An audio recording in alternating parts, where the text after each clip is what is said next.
The true rules of Battle City Tournament. I'm recently rewatching this anime, so yeah, I'm very familiar with this. I remember this is when they introduced the tribute summon, and they also have this rule of the fusion monsters couldn't attack the turns that they are summoned. But also the game feels really different from the actual TCG even at the time. So I want to kind of refresh my memory with this because I don't think the rules are properly like explained in just one episode, but it's like things that you are finding out during the anime, during episodes. You keep finding out about different rules. So yeah, let's see. The Battle City Tournament, for a lot of people, is one of the greatest events in the The Battle City Tournament, for a lot of people, is one of the greatest events in the Yu-Gi-Oh anime. A citywide tournament where everyone and anyone could duel each other. And I feel like this is the favorite arc for most.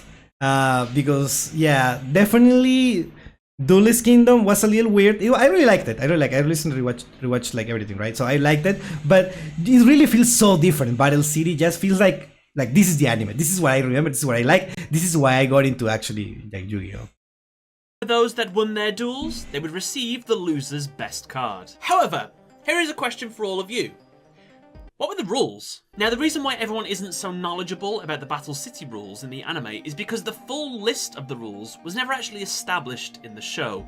That's what I'm saying, they never explain the rules. You just keep finding out like every episode. Every episode you find a new rule. There wasn't a moment where Kaiba sat everybody down and explained every single new rule to them. However, it is implied everybody got like a pamphlet or something beforehand. Yeah. However, for us watching, we wasn't given that luxury. And unfortunately, we would be instead drip-fed the rules basically as they happened. Which is a little bit annoying because if you watch a duel at the start of the series, when rules get established a little bit later, you would have loved to have known that back at the start because then you could watch all of the duels and you know exactly what players can and can't do at any given time. So when you're wondering, why isn't he attacking with that monster? Yeah, that was so confusing. Today, let's clarify. That was so confusing, right? I'm kind of complaining right now, but I wish they did the Jujutsu Kaisen thing with the cooling games, where they spent like a whole episode of just reviewing the rules and talking about it. Now, I would love a Yu-Gi-Oh episode like that. It would be so funny.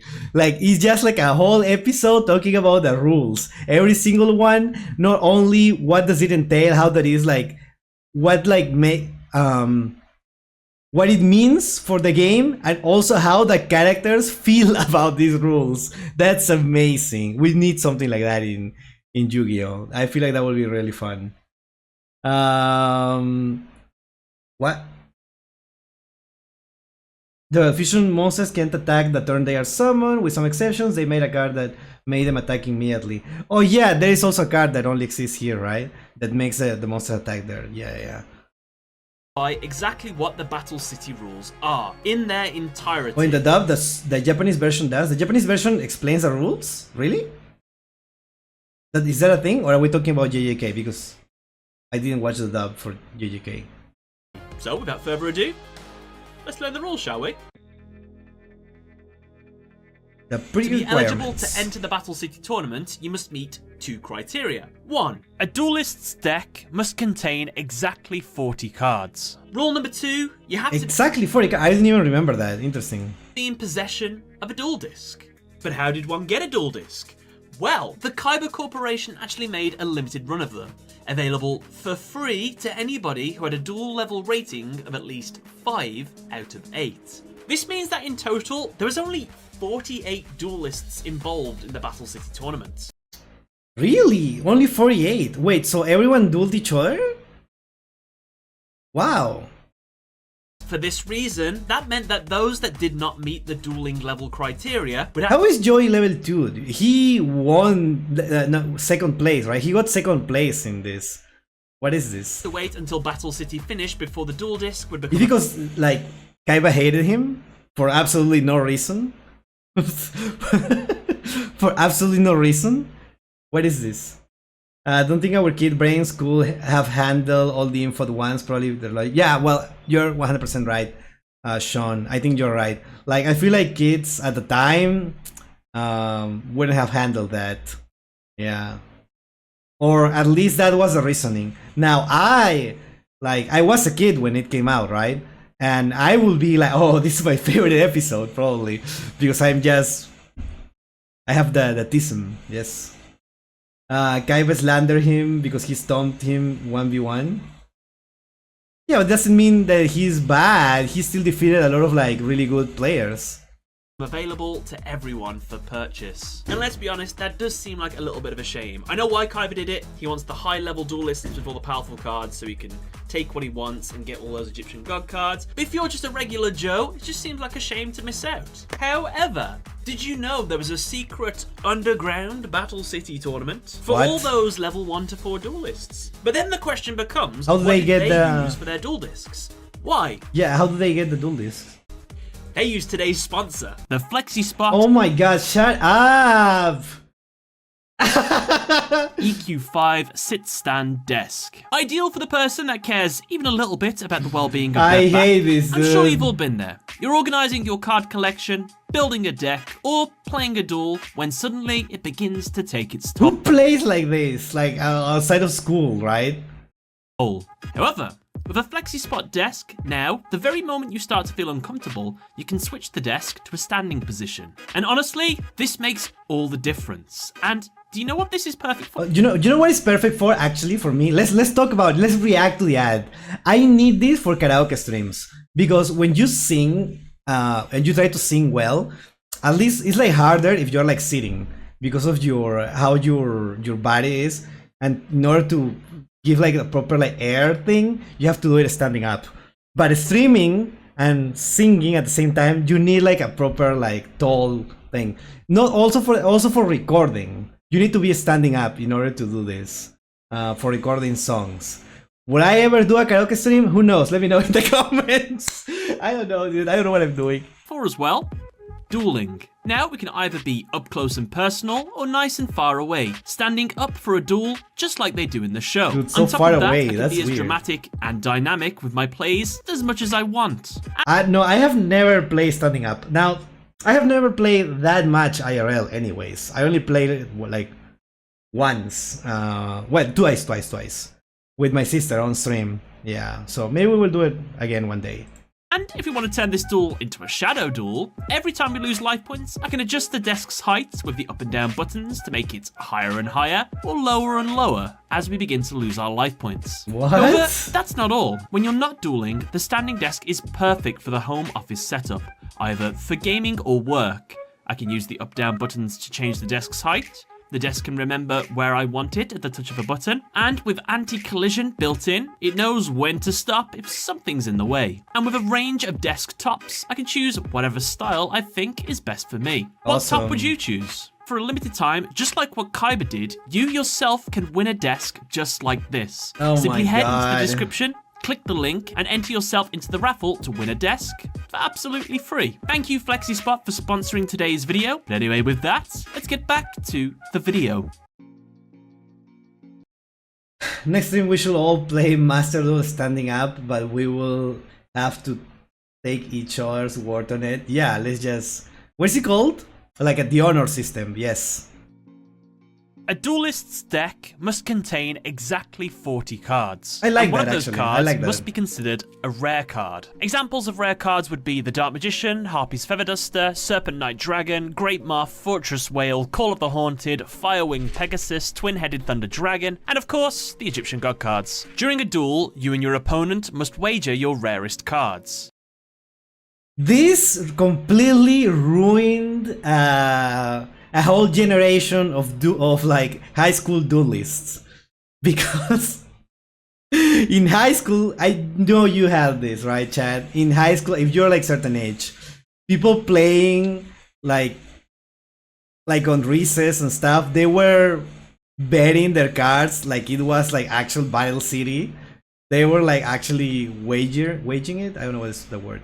And that's why for a lot of like teachers or like principals or whatever, they were like, oh, gambling on my school? Nah, we are banning card games. Yeah, probably not the smartest idea. But yeah, we did it in college. Oh my god, I wouldn't do that. Yeah. Yeah. Oh, Laser, thank you so much for the follow. Thank you. Hi. Oh, thank you so much. All right. Well, yeah, this is an issue because a lot of like kids thought that this was like needed when it clearly wasn't. You can play for fun. I'm pretty sure that was the point, right? And on top of this, at least one locator card must be wagered too. A duelist that received 6 locator cards would automatically become a finalist in the tournament. So if you do the maths, 48 duelists in total, 6 locator cards, that means only 8 people could qualify. A forbidden and limited list was implemented for deck What? I don't remember this at all. building. Since duelists only had 4,000 life points, all cards that directly damaged the opponent with effect damage and that didn't have a cost to be used were forbidden. For example, cards like Hinatama, Nightmare Wheel, Meteor of Destruction. Wait, when was it established? So, cards that directly destroyed monsters with no cost were also banned. So, things like Raigeki. This one's a little bit vague because there are a couple cards that we used throughout the tournament that did blow up one card on the field and it didn't have a cost. My Valentine used a card called Grave Arm, and that just blew up a monster on the field. So maybe this only applies to like board wiping cards. That one's a bit Joey versus Yugi when Joey was brainwashed. I haven't gotten to that part yet in my rewatch, so interesting. I didn't know about that. vague. And of course, some of you might be saying, people did use those cards? No.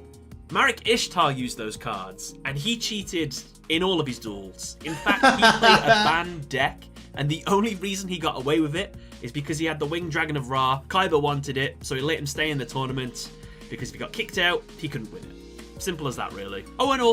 I like that. I like that reasoning. It makes perfect sense. 100% what Kaiba will do. Yeah, makes sense. Also, Monster Reborn, powerful cards, that was limited to 1. In honesty, I wish Konami would put out the official ban list of Battle City. That would be really cool. I'd love to see that. I was going to say you guys could try and make it in the comment section below, but it could be quite big, so don't worry about it. During a duel, players have 4,000 life points each. Alright. Both players would start the duel with 5 cards, with the turn player drawing 1 to start their turn. The hand limit is 6 cards.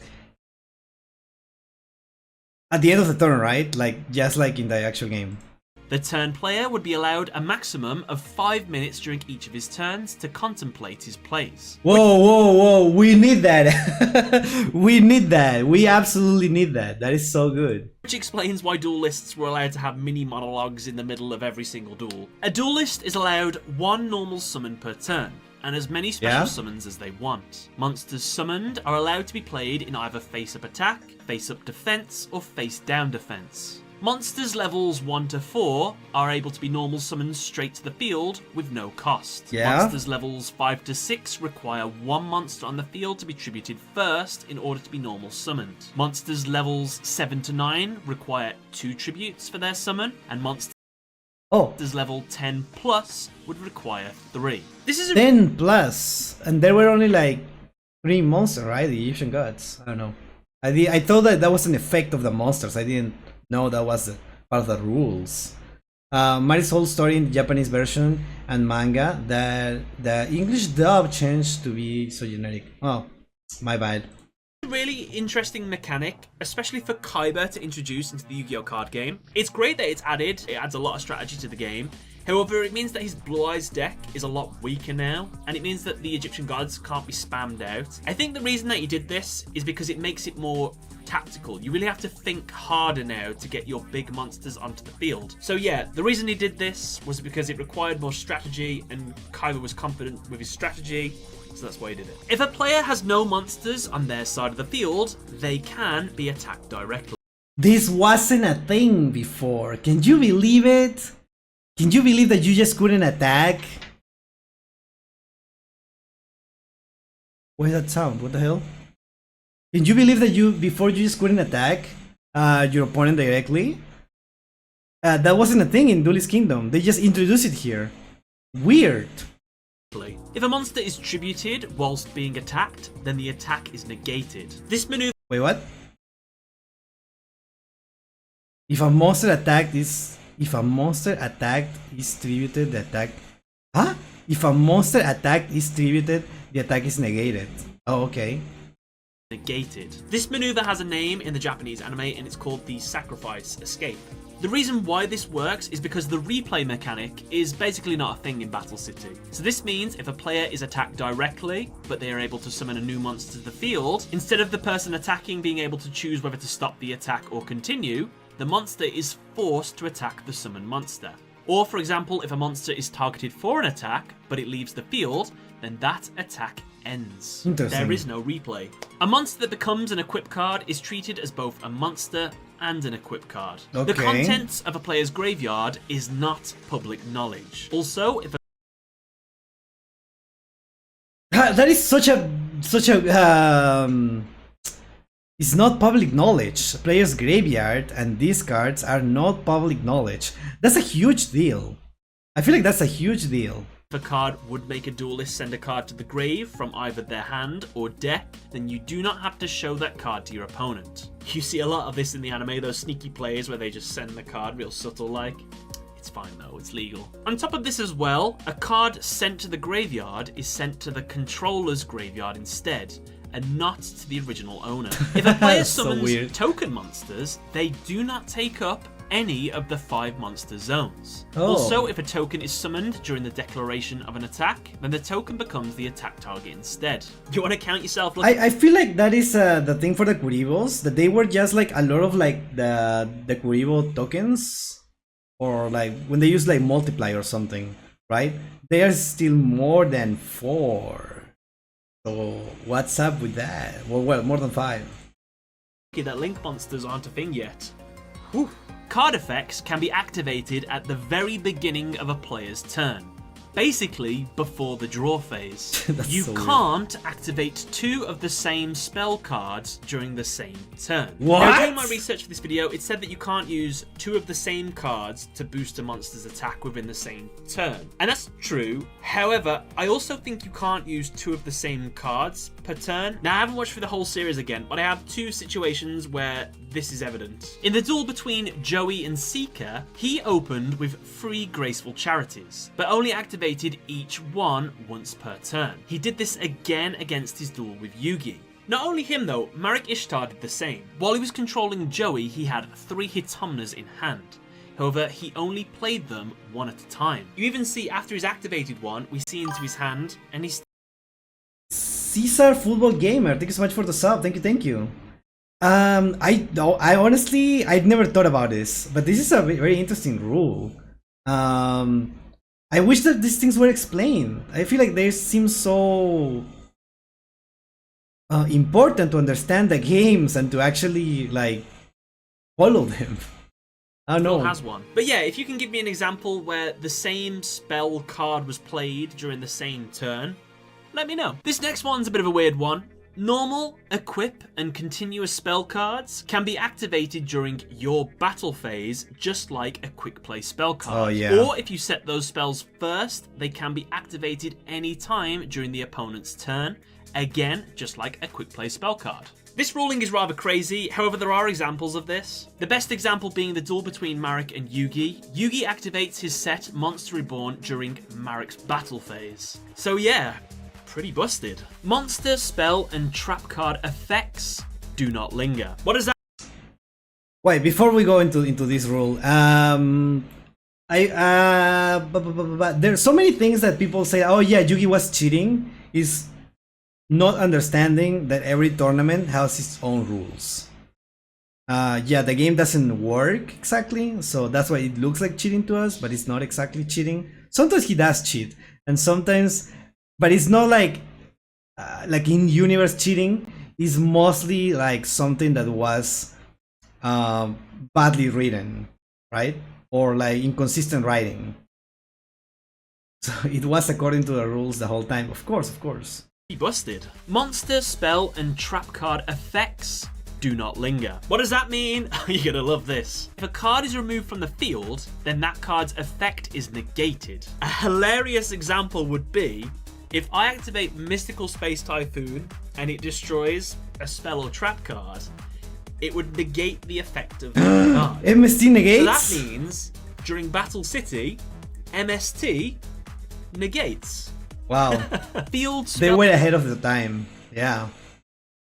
spell cards are set in the spell and trap zone. However, when activated, they are moved to the field zone. Also, just like how we mentioned, normal, equip, and continuous cards can be activated during the opponent's turn if they are set the turn before, this also applies to field spell cards. An example of this was Mako Tsunami against Joey Wheeler. Fusion summoned monsters must wait one turn before they are able to attack. Yeah, they explained this early, but it still seems like completely made up. Like, what was the point of this rule? Like, it came out of nowhere.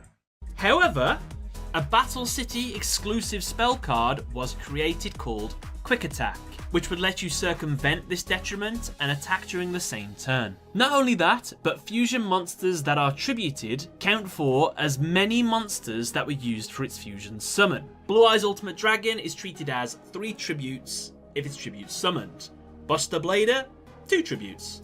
I don't love this one, but it did happen. Opponents can also receive the effects of some cards that have very specific type summoning effects. For example, that was so weird. Yeah, we just watched this in the Arcana thing, right? It's so weird. It's so weird. Why do you mean you summon the Dark Magician Girl with this card that your opponent activated? They also did it for other cards. I don't remember which one it was. It made no sense. Like, what? Like, is this card like a field spell that everyone can activate? What was that? Came out of nowhere. I feel like that was so like just for the plot. Just for the plot. Like, why would a card like that exist? Right? I guess I don't know. Only makes sense because it was a mirror match too. There are a few fusion monsters that can attack the turn did someone in Battle City and World. That was actually an announced rule Kaiba made to prevent people from using his flute summoning dragon. That is something that you just made up right now. Well, I don't know if it's actually like stated in the show, but that sounds like completely made up. But for the most part, most of them can attack the turn they are summoned. Okay.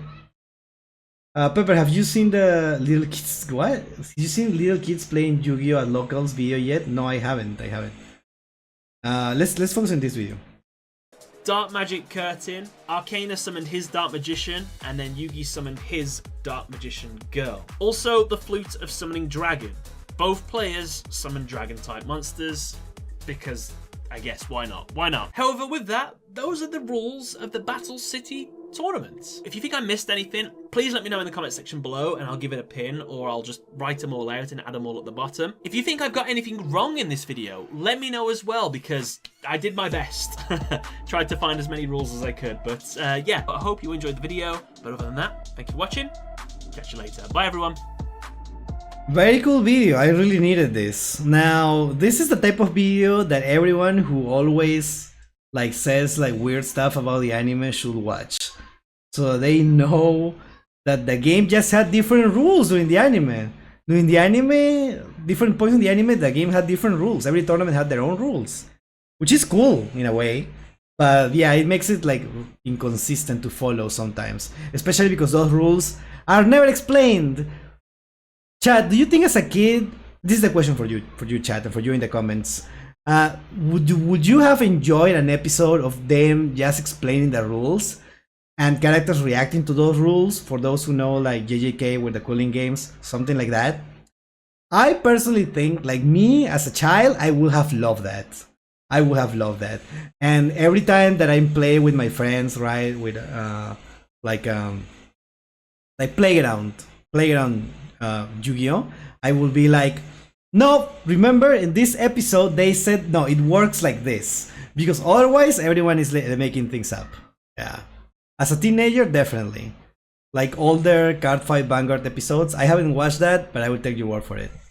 I think when people say Yugi cheats, they are referring to the heart of the cards being the puzzle's ability to stack his deck and wheel a card to the top. Yes, sometimes that, but sometimes like using Monster Reborn in the battle phase, right? That is like something. Well, I guess that was part of the rules. Yeah, things like that also are a thing. So yeah, thank you for the video, and let me know in the comments. Don't worry.